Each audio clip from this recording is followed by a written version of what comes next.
প্রিয় দর্শক, আসসালামু আলাইকুম। আমি উজ্জ্বল আহমেদ।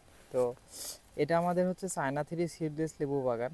দেখেন, চায়না থ্রি সিডলেস লেবু গাছে থোকায় থোকায় লেবু ধরে আছে।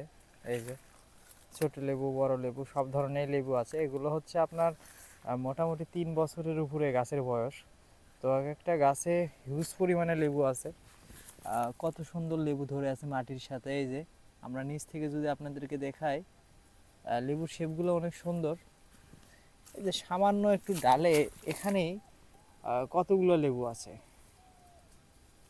এই যে আপনারা দেখতে পাচ্ছেন লেবু। তো মোটামুটি এই চায়না থ্রি সিডলেস লেবুটা বেশ লাভজনক একটা চাষ, কারণ এটাতে আপনার খুব বেশি পরিশ্রম করতে হয় না। দেখেন, একেবারে যত্ন ছাড়া রত্ন চাষ বলা যেতে পারে। এই যে খুব অগোছালো অবস্থায় পড়ে আছে, এবং এখানে দীর্ঘদিন ধরে আপনার পানি দেওয়া হয় না। কারণ আপনারা হয়তো এর আগে যারা আমার ভিডিও দেখেছেন তারা জেনে থাকবেন যে আমাদের এখানে পানি সেচের কোনো ব্যবস্থা নাই। তো আসলে এটা বর্ষাকালের উপরে নির্ভর করে এই চাষাবাদটা এখানে করা হয়েছে। এই যে প্রত্যেক গাছে লেবু আছে। তো আমরা আমরা হচ্ছে গোটা বাংলাদেশে আমাদের এই লেবুর জাতটা চায়না থ্রি, এটাকে সম্প্রসারণ করার লক্ষ্যে আমরা বেশ কিছু হাজার চায়না থ্রি সিডলেস লেবুর গুটি কলম করেছি। তো যদি কোনো ভাইয়েরা মনে করেন যে এই যে চায়না থ্রি সিডলেস লেবু বাগান করবেন, তাহলে আমাদের কাছ থেকে আপনারা এই সিডলেস লেবুর গুটি কলম সংগ্রহ করতে পারবেন। তো আমাদের কাছ থেকে সিডলেস লেবুর গুটি কলম সংগ্রহ করে আপনিও হতে পারেন লেবু চাষের আইকন। দেখেন, এমন কোনো গাছ নাই ভাই, এমন কোনো ডাল নাই, এমন কোনো শাখা নেই যে সেখানে লেবু নেই। অলরেডি আবার লেবুর ফুলও আছে, যেহেতু আমরা একেবারেই যত্ন করি না। দেখেন, গাছের পাতাগুলোর অবস্থা একবারে হিজিবিজি অবস্থা হয়ে গেছে। তো আমরা চাচ্ছি যে হয়তো বর্ষার আগে আগে আমরা আবার প্রপারভাবে যত্ন করব, এবং এই গাছগুলো আবার একটা শেপ দিব। মানে এগুলো কাটিং করতে হয়, যে উপরের দিকে যেগুলো চলে গেছে এগুলো কাটিং করে দিলে আপনার গাছের শেপটা ভালো থাকে। তো মোটামুটি প্রচণ্ড রোদ আর এত পরিমাণ তাপমাত্রা, দেখেন আমাদের গুটি কলমের, আপনার একটা গুটি কলম আমরা ভেঙে দেখাই। এই যে এত পরিমাণ শিকড় আছে ভাই, মানে এটা আপনাদেরকে ভেঙে না দেখালে বিশ্বাস করবেন না। আমরা একটু আমাদের গুটি কলমগুলোর বয়স হচ্ছে আমাদের মোটামুটি 5 মাস প্লাস। এই দেখেন কি পরিমাণ শিকড়, এটা আপনি মাঠে ফেলে দিলেই হয়ে যাবে ভাই। আর অনেকে হয়তো বা অনলাইন থেকে গুটি কলমগুলো কিনেন, যেগুলোতে নামে মাত্র শিকড় থাকে। আর আমাদের গুটি কলমের শিকড় দেখেন, আপনাদেরকে একটু ভেঙে দেখায়। এই যে ছিঁড়ে দেখায়, সরি। দেখেন আমাদের কি পরিমাণ শিকড়, আর এত সুন্দর শিকড় ভাই। এই গুটি কলমগুলো একেবারে খুব ম্যাচুইড শিকড়। এগুলো অরিজিনাল একবারে গাছের মতো। গাছের যে আপনার শিকড়গুলো হয় খুবই স্ট্রং এগুলো। আর এই গুটি কলমের শিকড় আমাদের হচ্ছে গুটি কলমে, একটা করে গুটি কলমে দেখেন কি পরিমাণ মাটি আছে। আমি দেখছি অনলাইনে যারা গুটি কলম বিক্রি করে, তাদের গুটি কলমটা আমাদের মতো এই যে কটসুতো দিয়ে বাঁধা, এবং এটা হচ্ছে খুবই মোটা।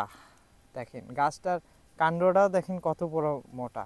আর অনেকে যে অনলাইনে যারা লেবুর গুটি কলম বিক্রি করে, তারা এই যে এরকম চিকন ডালে গুটি কলম করে। তো এই বড় ডালে গুটি কলম করার সুবিধা এটা হচ্ছে, আপনারা হচ্ছে অল্প সময়ে এই লেবুর থেকে, এই গুটি কলম থেকে আপনারা লেবু সংগ্রহ করতে পারবেন। তো অলরেডি এদিকে একটা বিস্তীর্ণ ধান ক্ষেত, তো ধান ক্ষেতের মাঝে আমাদের লেবু বাগান। তো এই যে আমরা এই ডালপালা একটু সাটিং করে দিব। তো আমরা যখন এই যে ডালপালাগুলো সাটিং করে দিব, দেখেন এটা আসলে আমার হচ্ছে স্বপ্নঙ্কুর অ্যাগ্রো ফার্মের দ্বিতীয় বাগান। এখানে সর্বমোট 100টা চায়না থ্রি সিডলেস লেবুর চারা আছে। এই যে ভাল লাগে, নিজে আসলে ভাই নিজের চোখে দেখলেও ভাল লাগে নিজের বাগান। এই যে লেবুগুলো কত সুন্দর। এই যে আপনাদের একটু দেখানোর চেষ্টা করি।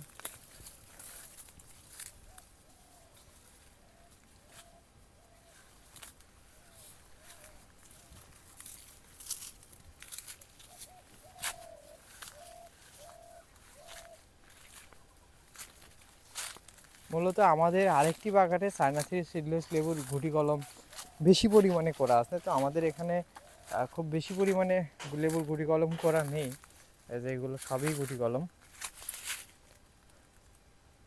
তো আবার এখানে মিনিমাম আমাদের তাও আপনার এখানে 2000-এর মতো গুটি কলম আছে মোটামুটি। তো আমি একটা কথাই বলবো, ধরেন আপনারা এই ধরনের বাগান করতে চাচ্ছেন, তো এই যে এই ধরনের বেড়ার পাশে দিয়ে আপনারা একটা করে এই যে ধরেন কলা বাগান এখানে করছে, আমার কাছ থেকে চারা নিয়ে এই বাড়ির লোক কলা বাগান করছে। তো আপনারা চাইলে এই ধরনের বেড়ার সাথে আপনার একটা করে চায়না থ্রি সিডলেস লেবুর চারা জুড়ে দিতে পারেন। এতে করে হবে কি, আপনি চোর বাটপারের হাত থেকে আপনার ফসলকে রক্ষা করতে পারবেন এবং পরবর্তীতে যখন আপনার লেবু গাছটা অনেক বড় হয়ে যাবে, এখান থেকে আপনারা লেবুও সংগ্রহ করতে পারবেন, দেন লেবুর গুটি কলম বিক্রি করতে পারবেন, লেবু বিক্রি করতে পারবেন। তো এক কথায় হচ্ছে এটা একটা মানে সাইড ইনকাম। অনেকেই এইভাবে আপনারা এই যে সাইডে লেবুর গুটি কলমগুলো লাগায় আপনারা স্বাবলম্বী হচ্ছেন। এইভাবে হয়তো লেবু বাগান এখন আর বাংলাদেশে অনেকেই করতেছে না। দেখেন আপনাদেরকে একটা জিনিস দেখায়, এখানে মোর দেন 5টা লেবু আছে, কত সুন্দর লেবুগুলা।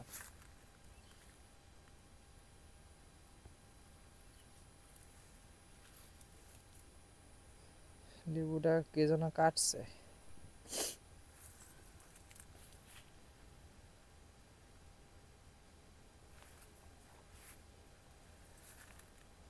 এই লেবুতে আবার ফুল আসবে, এখানে পানি দেওয়া মাত্রই, পানি দিয়ে হালকা একটু ট্রিটমেন্ট করলে এখানে সবগুলো ফুল চলে আসবে।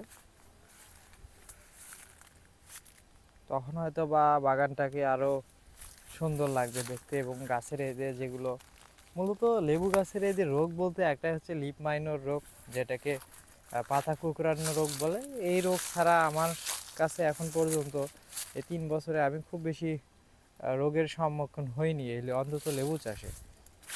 লেবু আসলে খুবই ভালো, এটাকে অনেকভাবে খাওয়া যায়, শরবত করে খাওয়া যায়, ভাতের সাথে খাওয়া যায়, মুখের ত্বকের সৌন্দর্যের জন্য ব্যবহার করা যায়, মাথার চুলে ব্যবহার করা যায়। আসলে লেবুর উপকারিতা অনেক কিছু। তো লেবুর উপকারে দেখেন এখানে গাছের লেয়ারগুলো কত বড়, দেখেন কত বড় ডালপালা। তো কোনো ভাই যদি শখ করে বাসায় যদি একটা লেবু গাছ লাগায়, তো আমি বিশ্বাস করি সে তার তো লেবু কিনতে হবে না, এবং তার ফ্যামিলির আশেপাশে যে আত্মীয় স্বজন তার বাসায় বেড়াতে আসবে তাদের কারোর লেবু কিনতে হবে না।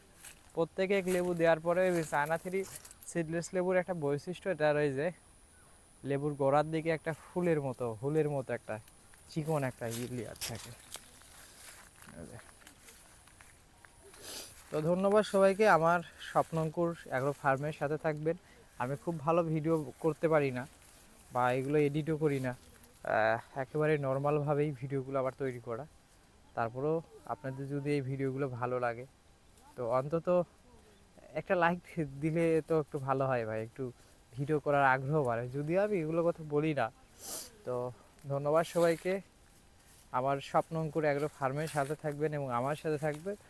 যদি কোনো ভাই বড় আকারে লেবু বাগান করতে চান বা বেড়া হিসেবেও লেবু বাগান করতে চান, তা আমার সাথে যোগাযোগ করবেন। ইনশাল্লাহ একেবারে স্বল্প মূল্য আপনাদেরকে এই গুটি কলমগুলো আমি দেওয়ার চেষ্টা করব। আসসালামু আলাইকুম।